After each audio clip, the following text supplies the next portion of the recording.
संग सोहबत इस घोर कलयुग में भलाई नेकी की जाए या फिर सत्संग की जाए,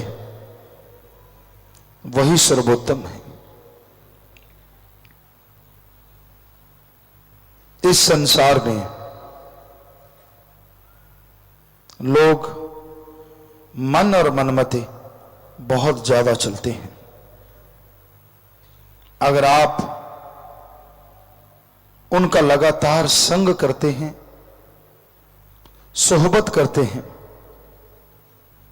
तो यकीनन आप भी मन के हाथों मजबूर हो जाएंगे। इंसान के अंदर जब मन शैतान हावी होता है तो वह बहुत ही शातिर हो जाता है, और उसकी जो बात सुनते हैं, हां में हां मिलाते हैं, वो भी उनकी शातिराना चालों में आ जाते हैं, क्योंकि वो बातें ही ऐसी लच्छेदार करते हैं, बातें ही ऐसी घुमा घुमा के करते हैं कि इंसान उनसे बच नहीं पाता। इसलिए जितना संभव हो, जितना हो सके, ऐसे लोगों से बच के रहो।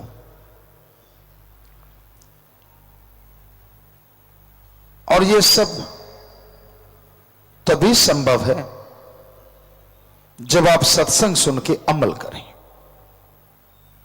अपने आप बच पाना बहुत मुश्किल है, क्योंकि आपकी वो रग पकड़ेंगे जो दुखती रग है, या यूं कहिए आपकी कमजोरी को वो पहले ताड़ लेते हैं, कहीं से पता करवा लेते हैं और फिर आपको घेरते हैं, और आप चारों खाने चित्त हो जाते हैं कि हां यार, इसने मेरे बारे में सही कहा, इसने ये सही कहा, इसने वो सही कहा, और आप इस तरह उलझन में फंसते चले जाते हैं, दुखी होते चले जाते हैं। संग सत्संग सर्वोत्तम है। प्रभु के नाम का संग करो, मालिक के नाम का संग करो, ताकि उसकी तमाम खुशियां हासिल हो सकें, ताकि उसकी दया में रहमत पा सको। पर यह हर समय पॉसिबल नहीं हो पाता। आप समाज में रहते हैं, अपना काम धंधा करते हैं, कारोबार करते हैं, तो उसमें तो सत्संग हर पल सुनना बड़ा मुश्किल है। तो उस समय एक बात हमेशा दिलो दिमाग में बिठा के रखो, जो भी गलत आंसर हो, जो मन के सताए हों, प्यार से कोशिश करो कि वो राम नाम में लग जाएं। लेकिन आपको लगता है कि नहीं, वो तो हद पार कर चुके हैं, तो उनसे किनारे से अच्छा कोई और हो नहीं सकता। किनारा कर लीजिए, क्योंकि तकरार होगी, झगड़ा होगा, उनका हो ना हो आपका भी नुकसान जरूर होता है और आपको फील होगा। तो झगड़ा करने से कोई बात का हल नहीं होता। सुमन करते रहिए, मालिक से दुआ करते रहिए कि मालिक भला कर, मालिक नेक कर। यह आपका कर्तव्य बनता है, एक इंसानियत के नाते, एक भक्त होने के नाते, कि प्रभु सबको सुधार, सबको नेक अकल दे, अच्छे कर्म करने की ताकत दे। यह तो आपका काम है। लेकिन इसका मतलब यह नहीं है कि आप किससे झगड़ते फिरो। कई इतने मनमते लोग होते हैं, टस से मस नहीं होते। आप जो मर्जी समझा लो, जो मर्जी कह दो, आगे से सुनने को मिलेगा आपसे ज्यादा मुझे ज्ञान है। आपको एक उदाहरण दिया करते हैं कि एक जमींदार घोड़े पे चने लाद रहा था। पुराने समय की बात, घोड़े के ऊपर चाटी, बोरा, कुछ भी बोलिए उसको, वो डालते थे तो एक तरफ वो एक तसला भर के चने का डालता था, दूसरी तरफ एक रेते का डालता था। एक सज्जन दूर से खड़ा देख रहा था, उसको दुख लगा, वो पास आया, कहने लगा यार ये क्या कर रहा है, तू घोड़े के एक तरफ चने डाल रहा है, एक तरफ रेत डाल रहा है। कहता तेरे समझ में आने वाली बात नहीं। कहता फिर भी बता तो सही। कहता ऐसा है, इधर मैं 20 किलो चने डालता हूं, 15 किलो चने डालता हूं, तो दूसरा रेत इसलिए डालता हूं ताकि बैलेंस रहे। तो वो समझदार था दूसरा जमींदार, वो कहने लगा भाई अगर बैलेंस ही करना है तो 15 किलो चने इधर डाल, 15 किलो चने इधर डाल दे। अब तू 2 मन चने लेके जा रहा है, लेकिन घोड़ा 4 मन वजन उठाएगा बेचारा,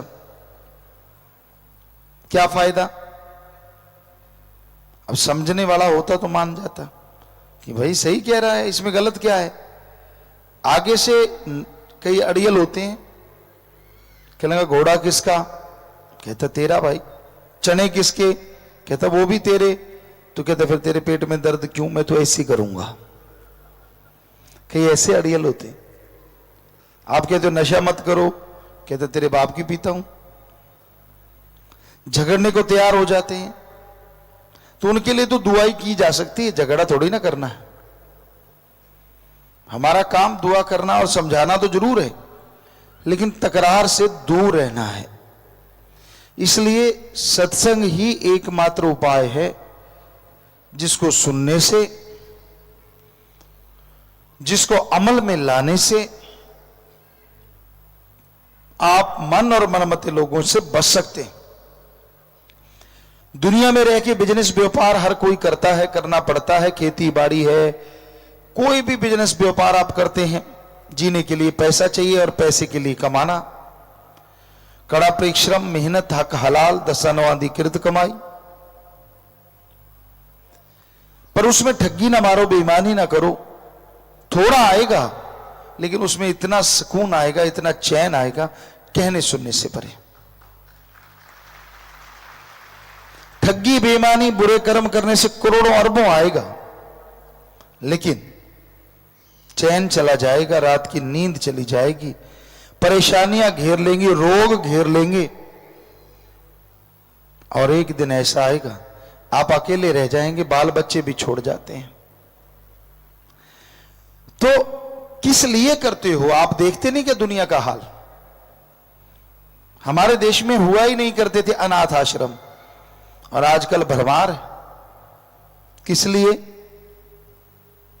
क्योंकि बच्चे बड़े हो गए, हक जताते हैं, नहीं देते तो छीन लेते हैं, और आपको अनाथ आलय में भेज देते हैं कि वहीं रहिए।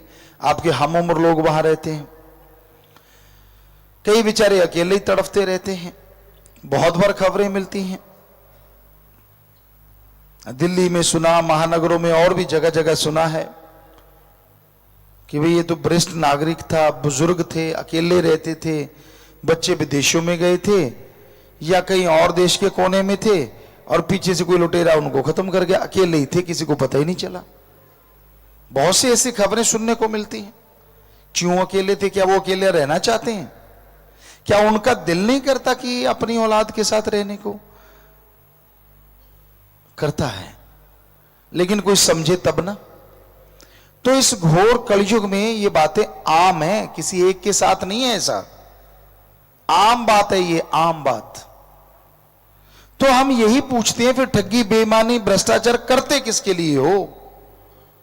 सोचा तो करो। उस औलाद के लिए जो पल में छोड़ के चली जाती है, अपने शरीर के लिए जब तक चलता है सही है, और चलना बंद हो गया तो खोटा पैसे के मोल कुछ नहीं रहता। हमारी संस्कृति मरती जा रही है। पहले होता था ये कि बच्चे छोटे हैं, टट्टी पेशाब चारपाई पे करते हैं, सभी करते रहे हम, मां बाप उठाते थे, सुखी जगह लिटाते थे, वो तो आज भी है।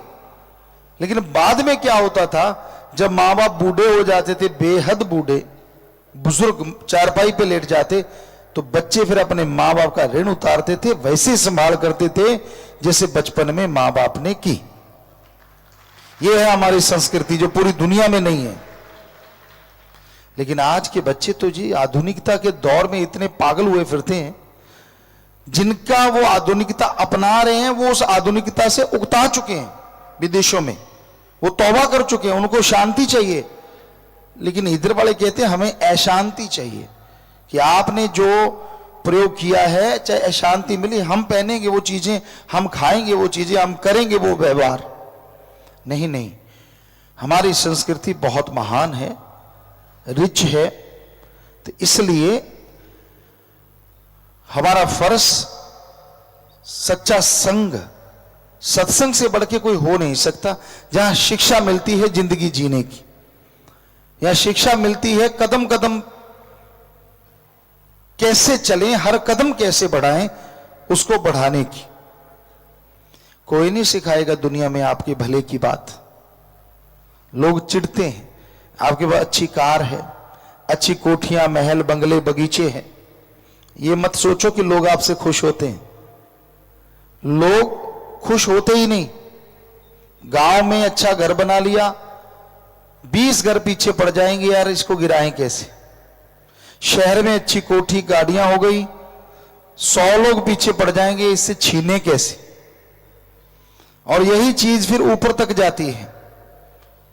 यही दुख है हमें, हमारे देश का यही दर्द है कि इसमें खुद तरक्की कर ली वो तो ठीक है, लेकिन दूसरा तरक्की करे ये पॉसिबल नहीं है। ये कोई नहीं सोचता कि भले कर्मों में आगे बढ़ो, नेक कर्मों में आगे बढ़ो, जो कोई आगे बढ़े उसका साथ दो, तो हमारी संस्कृति और बचती जाएगी और हमारा देश पूरी दुनिया का गुरु देश बन सकता है। क्योंकि ऐसा कल्चर, इतना रिच कल्चर और इतना स्वस्थ कल्चर पूरे वर्ल्ड में छोड़िए, त्रिलोकी में भी कहीं नहीं है। और ये सब इस धरती पे आने वाले गुरु महापुरुषों का कमाल है, उनकी देन है।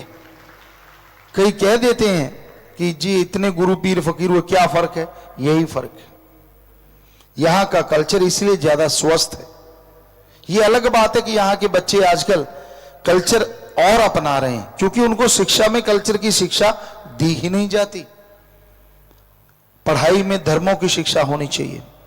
हमारा कल्चर क्या है, इंसानियत क्या है जो हमारे धर्मों में बताया, वो शिक्षा होनी चाहिए। देशभक्ति की शिक्षा होनी चाहिए, तभी यहां के बच्चे नेक अच्छे इंसान बनेंगे, कल्चर को संभाल के रखेंगे। तो भाई आप सोहबत संग करो तो संत पीर फकीर का, अच्छे भले नेक लोगों का। पर बेपरवाह जी ने एक जगह लिखा है, सोहबत लगदी मिठड़ी मूर्खा दी। कि सोहबत जो मूर्ख मन के कहे चलते हैं और बेवकूफियां करते रहते, बुरे कर्म करते हैं, उनकी सोहबत अच्छी लगती है। वो घड़ के सुनाते हैं, तरह तरह की सुनाते हैं, बड़ा मसालेदार सामान बताते हैं, तो उनकी सुनने में लोगों को मजा आता है। और संत पीर फकीर सच्ची बात सुनाते हैं, सच से जोड़ते हैं, इसलिए उनकी तरफ से लोग पैर खिसकाते रहते हैं। तो भाई सेवा करो, सुमरन करो, सत्संग सुन के अमल करो, यकीनन आप मालिक की खुशियों के हकदार बनोगे, जिंदगी आनंद सुख से व्यतीत करोगे और मालिक की कृपा दृष्टि के काबिल बनते जाओगे।